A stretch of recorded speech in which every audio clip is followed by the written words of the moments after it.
Godwin Asuquo reporting live from the Lagos State House alongside Keja. Clementine Okonye reporting from the Nigerian Stock Exchange. Joy Kalio reporting live from the Murtala Mohammed International Airport.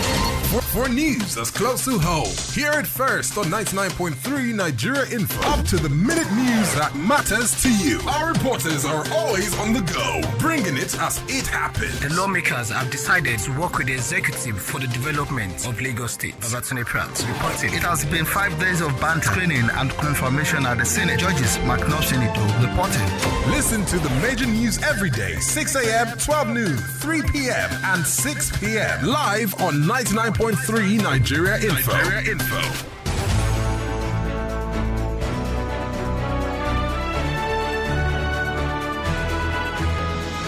And now, this is the news. The news.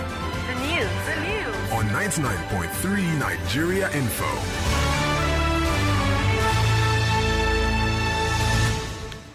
Let's take a look at the top stories in the news this evening. The Senate passes the FCT 2020 budget, adjourns plenary. Court permits EFCC to remand former AGF Adoke for 14 days. 71-year-old former Rwandan official to get life sentence for genocide in Rwanda. And in sport, former player takes over as Arsenal's team's coach. The details of those and more shortly. Nigeria Info, your number one for news. Always spot on, fresh and direct on 99.3 Nigeria Info. Hello there. Great evening to you. Thank you for staying with us. And now here's the news in detail. I am Godwin Asuquo. The Senate has passed the 2020 Federal Capital Territory budget of 278.3 billion naira against the 232.8 billion naira earlier proposed by the executive. This followed the adoption of the report of Senate Committee on FCT at Friday's plenary. The chairman of the Senate Committee on the FCT, Kyari Abubakar, who presented the report, said the increase of 45 billion was to allow intervention in critical areas such as security, infrastructure, education, health, agriculture, amongst others. He explained that personnel costs stood at 55.8 billion naira, overhead at 62.3 billion naira, recurrent expenditure at 118.2 billion naira, while capital is 160.1 billion naira. The budgetary allocation on security to FCT administration is to enable the administration harness the latest technologies for the enhancement of productivity. This will make security agencies in FCT to be more proactive and reasonably predict potential crimes. In this regard, the committees of FCT resolved to double the proposed allocation to security in the Federal Capital Territory and its environs. Therefore, the committees deployed funds to meet areas of critical needs like security, roads, water, health, education, and development of satellite towns within the territory. In his concluding remarks, the President of the Senate, Ahmed Lawan, called for adequate implementation of the budget.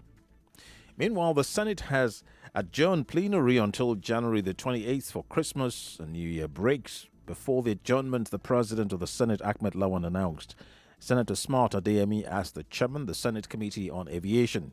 He also named Senator Ibrahim Danbaba as vice chairman, Senate Committee, Police Affairs. Recall that Senator Dino Melayo was the chairman of the Senate Committee on Aviation before November rerun election, which brought in Senator Smart Adeyemi. The Economic and Financial Crimes Commission, the EFCC, has been granted the permission to remand a former Minister of Justice, the Attorney General of the Federation, Mohammed Adoke, for 14 days. Adoke will be with the Anti-Graft Agency pending further investigations of his alleged corruption case. A vacation judge, Justice Osman Musa of an FCT High Court, granted an ex parte application moved by EFCC's lawyer Fatima Mustafa to that effect. Adoke was arrested on Thursday in Abuja on arrival from the United Arab Emirates. President Muhammadu Buhari has inaugurated operational vehicles and other assets for the Nigeria Police Force. This comes with a pledge to bequeath to the country modernized and motivated police force. President Buhari also announced the readjustment of police emoluments, as well as the recruitment of 10,000 extra police personnel on an annual basis. He pledged that the federal government would continue to enhance funding as well as work to meet manpower requirements and welfare needs of the force. The Independent Corrupt Practices Commission has denied reports of witch-hunting members of opposition parties. The chairman of the commission, Professor Bolaji Owasanoye, disclosed this today while speaking on 99.3 Nigeria Info's Public Square. Owasanoye said the commission only investigates individuals suspected of financial crimes. If you ask somebody to beg on your behalf, you owe them something, the truth about what you have done. They say, no, you just said they are victimizing or they are doing this. I say, okay, I'm not obliged to answer you. But if you are somebody that I respect, and I cannot deny that there are people that I respect, I could say, sir, this thing, they've not told you the truth. The first thing is you tell this person to tell you the truth based on what we have found. And then they can call back and say, it was that bad though. Things like that. And I don't have to say anything. So I think it is important to understand that we're in a system that is dysfunctional. He said the commission has received pressure, mostly from non-government officials, asking for the non-prosecution of certain individuals. Nigeria is a terrible, shameless begging culture. I'm an academic. People beg to get into school. They beg to pass. They beg to graduate. They beg to get the job. They beg to keep the job. So the people who call and beg you the most are not even people in government. Some traditional rulers will come and beg on behalf of people. Religious leaders will come and beg on behalf of the people. They can look for influential family members and go and solicit. If they know that you know me, they come and say, Ayo, please help us beg ICPC. The police command in Ondo State has vowed to intensify the search for a one-year-old boy, Gold Kolawole, who went missing from the Children's Department of Sotitobire Praising Chapel in Akure. The public relations officer of the command, Femi Joseph, said this during today's edition of the Morning Crossfire on 99.3 Nigeria Info Lagos. The police PRO also called for prompt reporting following cases of missing individuals. Will help speed up investigation by the Nigeria police. In such a situation where we have unprecedented crowd, some policemen, if you want to misbehave, we are going to deal with them. If that person is a member of rank and file, the game will be rated on pocket. If it is not a member of rank and file, the number will be there. What I'm saying is that if we can identify such policemen, we will definitely know what to do. The Victim Support Fund says 200,000 children and 20,000 women have benefited from its interventions in communities affected by Boko Haram insurgency in the northeast. The VSF Executive Director, Professor Sunday Ochoche, made this known in Abuja on Friday, while restating the fund's commitment to provide more interventions. Ochoche explained that the Women Economic Empowerment Cash Distribution is aimed at providing support to women who have skills that can be translated into income generation projects, stressing that this has helped in restoring the means of livelihood. Our agricultural program continues, our Women Economic Empowerment program. I think it was in September that we flagged that off in Gombe local government in Adamawa. So we have right now over 20,000 women on our program. And for our education program, we flagged that off in Maskira in October. This news continues shortly with business for news, entertainment, and sports. Nigeria Info, your number one for news. Always spot on, fresh and direct on 99.3 Nigeria Info. And now the business news.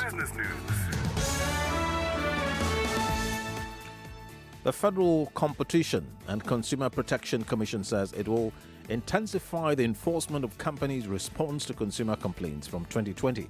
The Director General of the Commission, Babatunde Irukera, made this disclosure on Friday at a strategic media engagement in Abuja.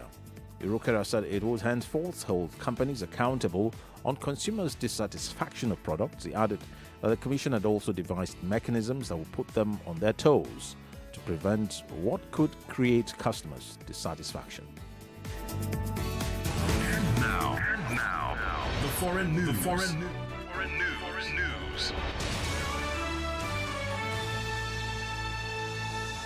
A 71-year-old former Rwandan official might be spending the rest of his life in jail for genocide in Rwanda. A Belgian court is due to sentence the agricultural scientist who was found guilty of ordering 9 murders in Rwanda in April and in July 1994.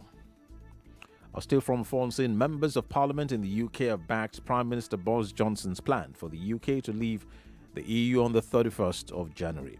They voted 358 to 234 in favour of the EU Withdrawal Agreement Bill, which now goes on to further scrutiny in Parliament. The bill would also ban an extension of the transition period during which the UK is out of the EU, but follows many of its rules past 2020. Take it away with the entertainment news. Nigerian Afro-pop singer Burna Boy cancelled another scheduled performance in South Africa. Well, this comes after criticizing the country's handling of attacks against black foreigners back in the month of September. It followed the star's decision to pull out of a series of concerts called Africans Unite. At the time, he had pledged to donate some of the proceeds to victims of xenophobic violence in South Africa. And now, updates on the sports news. Now let's take a look at sport. Arsenal have appointed their former captain Mikel Arteta as head coach on a 3.5-year deal. The 37-year-old won the FA Cup twice in a 5-year career with the Gunners and succeeds fellow Spaniard Unai Emery, who was sacked in the month of November. Arteta had been working as a coach under Pep Guardiola at Manchester City, joining the club in 2016, if you recall, after retiring as a player. He will take over as Arsenal manager on Sunday. This means Freddie Ljungberg will still be in charge for the trip to Everton on Saturday at 12:30 GMT. The news. Timely, fresh as it breaks on 99.3 Nigeria. Now to end the news, let's take another look at the top stories. The Senate has adjourned for the festive season shortly after passing the 2020 budget of the FCT. On the foreign scene, we told you that 71-year-old former Rwandan official is to get life sentence for genocide in Rwanda. That's the news. Thank you for listening and watching.